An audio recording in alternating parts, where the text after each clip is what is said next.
எல்லாம் சித்திக் பாய் என்ன கவிதைன்னு படிக்கிறான். அவனுக்கு கவிதையே தெரியுமா? ரொம்ப பித்தலாட்டம் பண்றானு, வீடியோ பண்றானுங்க. எனக்கு கவிதையை பத்திலாம் ஒன்றும் தெரியாதுதாங்க. எனக்கு தெரிஞ்ச 1-2 விஷயத்தை எடுத்து விடுறேன். தெரியுமா தெரியாதாங்கிறத மக்களாகிய நீங்களே முடிவு பண்ணீங்க. 2000 சம்திங், அதாவது டியூயட்டுங்கிற படம், அதுல வைரமுத்து ஒரு கவிதை எழுதுறாரு. பிரபு படிக்கிற மாதிரி உள்ள கவிதை. இன்னும் யூடியூப்ல வைரமுத்து எழுதின கவிதை என்று சர்ச் பண்ணீங்கன்னா இந்த வீடியோ 39 செகண்ட் வரும். இந்த 39 செகண்ட்ல ஒரு ஸ்டான்ஸ் ஆண்டா ஒரு பேராகிராஃப் நான் மெமரி பண்ணல. நான் பண்ணப்ப அது இல்லை, இந்த யூடியூப்லாம் கிடையாது. அந்த 4 ஸ்டான்ஸால 3 ஸ்டான்ஸாக படிக்கிறேன். கேளுங்க, நல்லா கேளுங்க, தயவுசெய்து கேளுங்க. சித்தத்தினால் கொண்ட பித்தத்தினால் காதல் யுத்தத்தினால் என் ரத்தத்தினால் கவிதை எழுதி வைத்தேன் தோழி, இதை கண்ணிருந்தால் வாசித்து போடி. உன்னை பெண் பார்த்ததும் தள்ளி பின் பார்த்ததும் கெண்டை கால் பார்த்ததும் என் கண் பார்த்ததும் சுட்டாலும் மறக்காது நெஞ்சும் முட்டும் சொல்லுவே தமிழுக்கு இல்லை பஞ்சம். என்னை வா என்று கொள் இல்லை போ என்று சொல், என்று கொள் இல்லை என்று சொல். கொஞ்சம் மாற்றமா இருக்கு. நீ இம்மென்றால் உள்ளதடி சொர்க்கம், நீ இல்லை என்றால் இடுகாடு பக்கம். இல்லை ஒரு இது மாற்றமா சொல்லிட்டேன், பரவாயில்ல. அடுத்தது இது வைரமுத்து கவிதையை காப்பி அடிச்சா மனப்பாடம் பண்ண யார் வேணாலும் பொட்ட மனப்பாடம் பண்ணி சொல்லலாம். நான் கவிதை மனுஷன் எப்போ எழுதுறான், நல்லா தான் எழுதிட்டு இருப்பான். நான் எழுதின கவிதையை சொல்றேன். ஒரு ஹைக்கூ கவிதை எழுதினேன். இருளில் அகப்பட்ட பாவத்தால் கண்ணீர் வடித்து கொண்டிருக்கிறது மெழுகுவர்த்தி. இதான் நான் எழுதின கவிதை. ஒரு ஃபெமிலியரான கவிதை. அதை விடுங்க. இப்போ ஒருத்தவன் லவ்ல அஃபெக்ஷன் ஆகணும்னு தான் கவிதை நல்லா ஸ்லாங் வரும். இது லவ்ல அஃபெக்ஷன்னா லவ்லாம் கிடையாது, வயசு கோளாறு, பருவ கோளாறு, இன்ஃபேக்சுவேஷன். அந்த இன்ஃபேக்சுவேஷனில் நான் ஒரு லவ் சப்ஜெக்ட் எழுதுறேன். ஆக்சுவலாக என்னோட லவ் சப்ஜெக்ட் ஃபெயிலியர் சப்ஜெக்ட். அதை சக்ஸஸாக பண்ணி எழுதுனேன். பாருங்கள், என்னோட கவிதை நனைந்த மலை அப்படிங்கிற கவிதை தொப்புல இந்த கவிதை இடப்பட்டிருக்கு என்னோட புக்கில். அந்த புக்கு அவைலபிளாக இருக்குது, வேணுங்கிறவங்க காசு கொடுத்து வாங்கிக்கலாம். அந்த நனைந்த மலைங்கிற கவிதை தொப்புல என்னோட பிடிச்ச ஃபேவரட் கவிதை நான் படிக்கிறேன், கேளுங்க.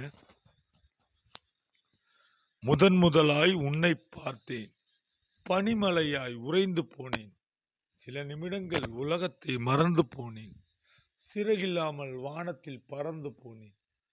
நீ என்ன உயிரோடு உலாவும் ஓவியமா, இல்லை கோடி கவிஞர்கள் கூடி வரைந்த காவியமா? தேவலோகத்தில் தேவதை ஒன்றை காணவில்லையா? நீ பூலோகம் சுடிதார் அணிந்து திரிவது தேவர்களுக்கு எப்படி தெரியும்? நீ என்னை காதலிக்க மறுத்தால் அப்போதே இறப்பேன், உன்னை காதலிக்க உலகத்தில் மீண்டும் பிறப்பேன். இது ஒரு கவிதை, எனக்கு பிடிச்ச கவிதை. ரெண்டாவது, சமீபத்தில் அழகு ராமனாஜி இறந்து போயிட்டாங்க. அவங்க வேர்ல்டு டேலண்டட். காவிரி கரையில் நேற்றைய மனிதர்கள் அவங்க எழுதின புத்தகம் பிளாக் ஹோல் மீடியாவில் அவங்க வாங்காத அவார்டே கிடையாது. அந்த புத்தகத்துக்கு அவங்க ஊருக்கே தெரியாமல் எப்படியோ இறந்து போயிட்டாங்க. உலகத்துக்கு அவங்கள கொண்டு வரணும்னு நான் முயற்சி செஞ்சேன். அவங்க பாராட்டின கவிதை நான் இப்போ படிக்கிறேன், கேளுங்க. மண் வாசனையோட மக்கள் மனம் கமல்னு கொஞ்சம் கிராமிய சாயலில் எழுதுனேன். வாட்டும் வெயில் அடிக்க தார்ச்சால கொதித்திருக்க, எட்டும் தூரம் வர காணல் நீர் பணிந்திருக்க, வேர்வை ஊத்தெடுத்து மேனியில நினைய வைக்க, நெஞ்சில் ஓன் நினைப்பு நான் நடந்தேன் கால் கெடுக்க, உன்னை பார்த்து விட்டா பஞ்சம் தீந்து விடும், பட்ட கஷ்டம் எல்லாம் பஞ்சா பறந்து விடும், தேக்கி வச்ச ஆசையோடு தேவியை நான் கண்டேன், கேட்டாலே ஒரு கேள்வி நெஞ்சடைத்து நின்றேன், சம்பளம் போட்டாச்சா? பாசம் நேசம் எல்லாம் பழைய கதையாச்சு.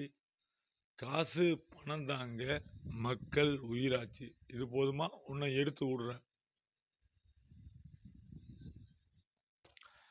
இப்ப வறுமைங்கிற கவிதை இது நான் செல்விஸில் ஒரு அரங்கத்தில் பாடியிருக்கேன். சொல்லப்போனால்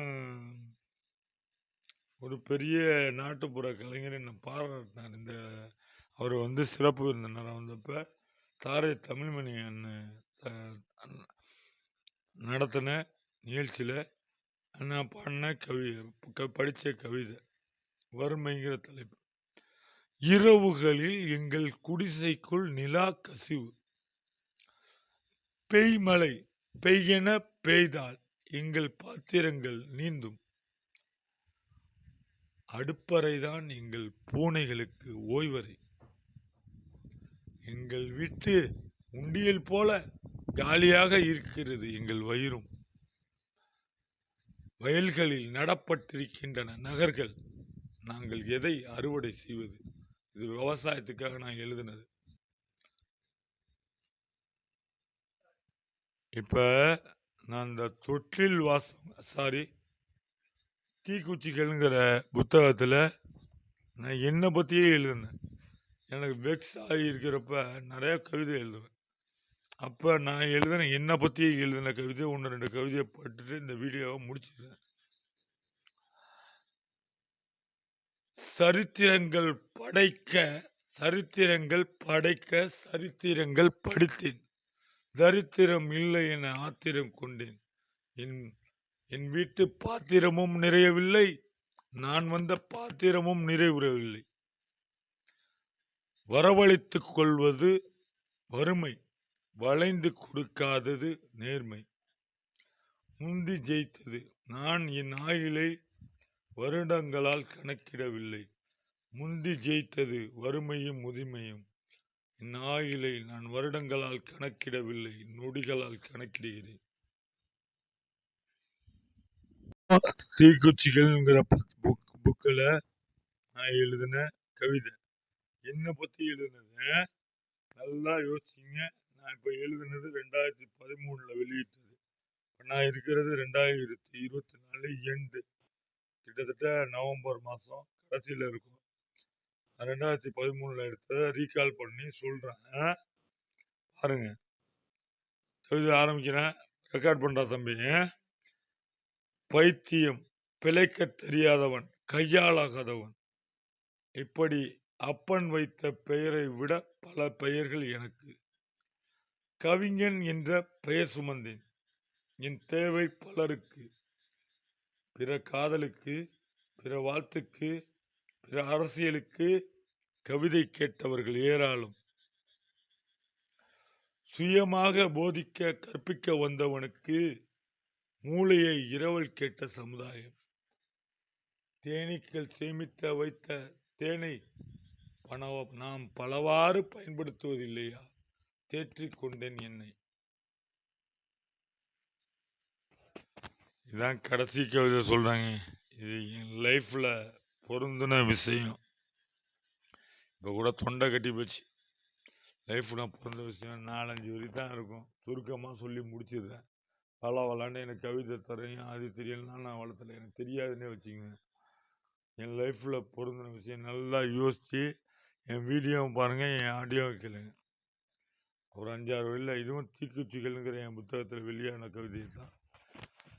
சமுதாய கலை எடுக்கலாம் என்று எழுத்தாயுதம் எடுத்தேன். யாரோ சொன்னார்கள் அறிவால் சாதிக்காததை அறிவால் சாதிக்கலாம் என்று.